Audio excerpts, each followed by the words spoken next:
Shalom bagi kita semuanya. Firman Tuhan untuk kita hari ini dari Lukas pasal 10. Yesus mengutus 70 murid.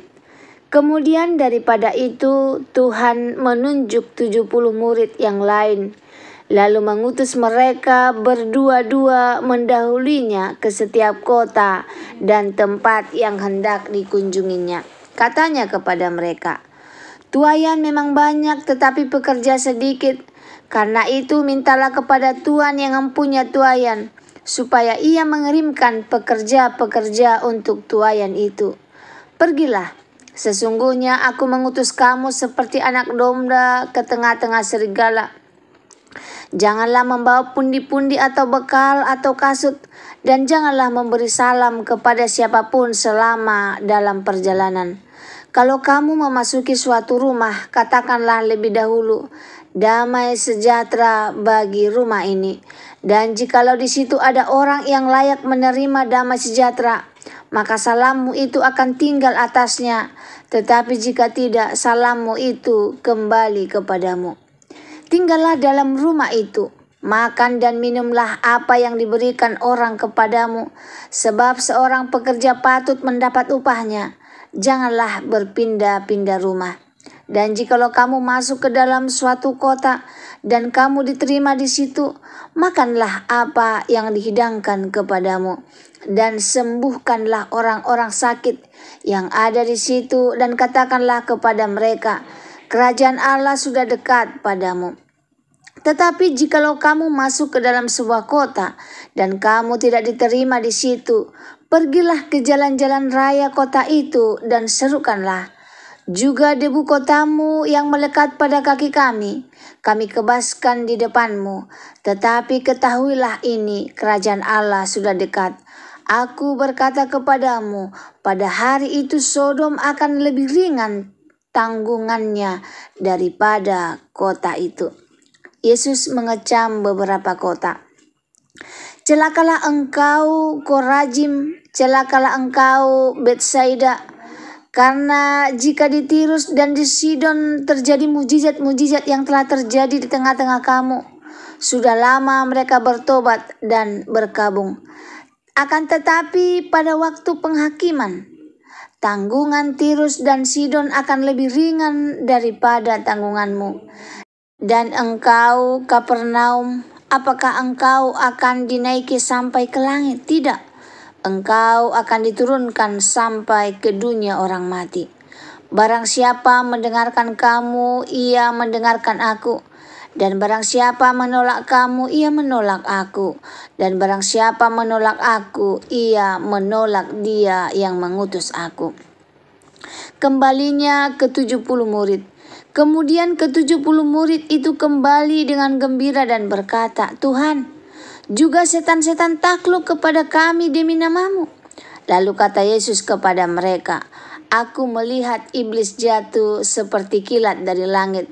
Sesungguhnya aku telah memberikan kuasa kepada kamu untuk menginjak ular dan kalajengking, dan kuasa untuk menahan kekuatan musuh, sehingga tidak ada yang akan membahayakan kamu. Namun demikian janganlah bersukacita karena roh-roh itu takluk kepadamu, tetapi bersukacitalah karena namamu ada terdaftar di sorga." Ucapan syukur dan bahagia.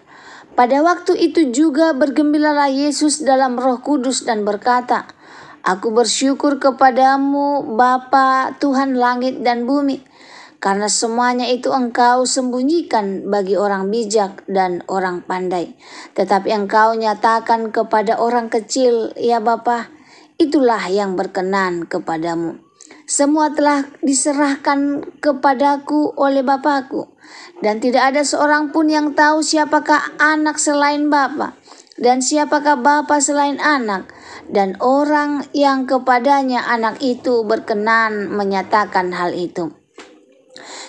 Sesudah itu berpalinglah Yesus kepada murid-muridnya tersendiri dan berkata, "Berbahagialah mata yang melihat apa yang kamu lihat."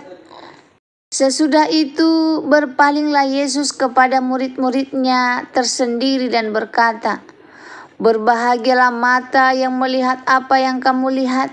Karena aku berkata kepada kamu, banyak nabi dan raja ingin melihat apa yang kamu lihat, tetapi tidak melihatnya, dan ingin mendengar apa yang kamu dengar, tetapi tidak mendengarnya. Orang Samaria yang murah hati. Pada suatu kali berdirilah seorang ahli Taurat untuk mencobai Yesus. Katanya, "Guru, apa yang harus kuperbuat untuk memperoleh hidup yang kekal?" Jawab Yesus kepadanya, "Apa yang tertulis dalam hukum Taurat?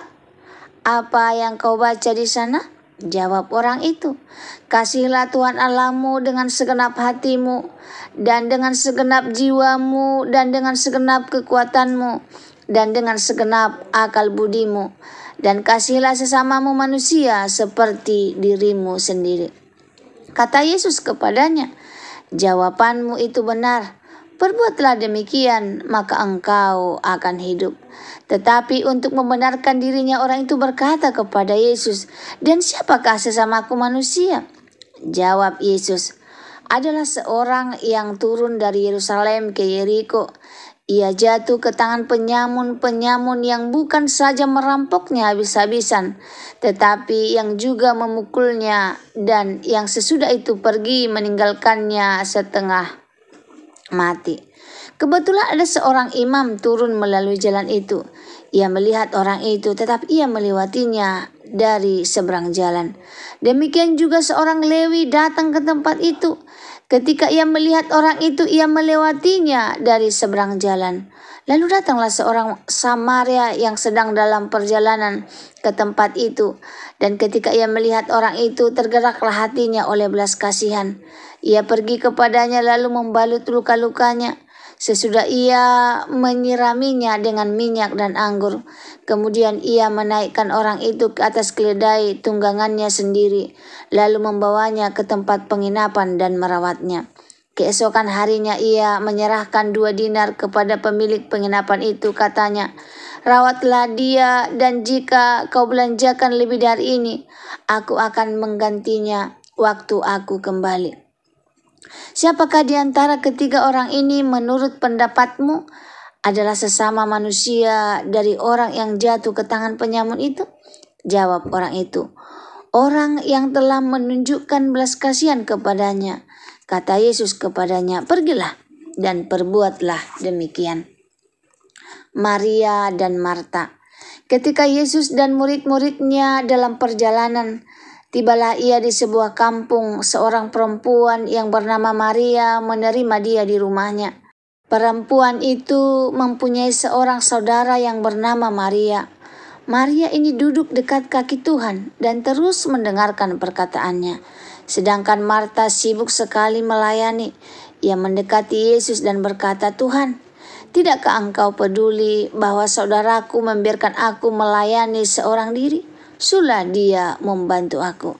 Tetapi Tuhan menjawabnya, "Marta, Marta, engkau khawatir dan menyusahkan diri dengan banyak perkara.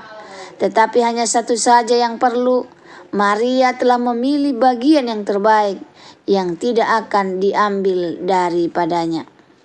Untuk kita hari ini dari Lukas pasal 10 ayat 1 sampai 42. Hidup sebagai utusan Kristus dengan kisah, dengan kasih dan prioritas yang benar.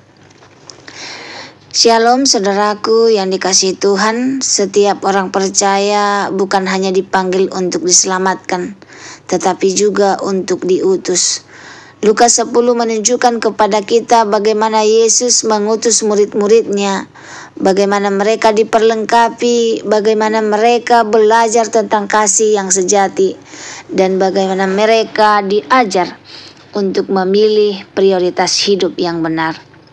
Hari ini kita akan melihat 3 bagian besar dari Lukas 10. Yang pertama, diutus menjadi pekerja Tuhan. Yang kedua, hidup dalam kasih yang nyata. Yang ketiga, memilih bagian yang terbaik. Yang pertama, diutus menjadi pekerja Tuhan. Ayat 1 sampai 24. Yesus mengutus 70 murid berdua-dua tanpa bekal berlebihan sebagai tanda ketergantungan penuh kepada Tuhan. Mereka membawa damai, menyembuhkan orang sakit, dan memberitakan kerajaan Allah. Yesus mengingatkan, tuaian memang banyak tetapi pekerja sedikit. Artinya pekerjaan di ladang Tuhan luas sekali, tetapi pekerja masih terbatas. Murid-murid kembali dengan sukacita karena setan-setan takluk. Tetapi Yesus mengingatkan, sukacita terbesar bukanlah kuasa, melainkan nama kita tercatat di surga. Hari ini pun kita adalah utusan Tuhan di rumah kita, di sekolah, di pekerjaan, di masyarakat. Jangan hanya sibuk mengejar kuasa atau keberhasilan dunia, tetapi pastikan sukacita kita berasal dari keselamatan yang kekal. Yang kedua, hidup dalam kasih yang nyata, ayat 25-37. Seorang ahli Taurat bertanya, siapakah sesamaku manusia? Yesus menjawab dengan perumpamaan orang Samaria yang murah hati. Imam dan orang Lewi lewat tanpa menolong, tetapi orang Samaria yang dianggap rendah justru menunjukkan belas kasihan. Kasih sejati tidak mengenal batasan suku, agama, status, atau kepentingan diri. Kasih sejati ditunjukkan melalui tindakan nyata. Siapa sesamamu hari ini? Bisa jadi tetangga yang membutuhkan pertolongan, rekan kerja yang sedang kesulitan, bahkan orang yang mungkin berbeda keyakinan atau tidak akrab dengan kita. Yesus berkata, pergi dan perbuatlah demikian. Yang ketiga, memilih bagian yang terbaik, ayat 38-42. Marta sibuk melayani Yesus, sementara Maria duduk mendengarkan firman-Nya. Marta merasa keberatan, tapi Yesus berkata, hanya satu saja yang perlu. Maria telah memilih bagian yang terbaik, yang tidak akan diambil daripadanya. Pelajaran penting, pelayanan itu baik, kesibukan itu perlu, tapi jangan sampai kita kehilangan waktu intim dengan Tuhan. Dalam dunia modern kita sering sibuk bekerja, sibuk pelayanan, sibuk urus keluarga, tetapi lupa berdiam diri mendengarkan Tuhan. Hari ini Yesus mengingatkan, prioritas utama adalah dekat dengan Dia. Kesimpulan dan penutup dari Lukas 10 kita belajar 3 kebenaran penting. Yang pertama, kita diutus sebagai pekerja Tuhan, hidup dalam iman, membawa damai dan memberitakan kerajaan Allah.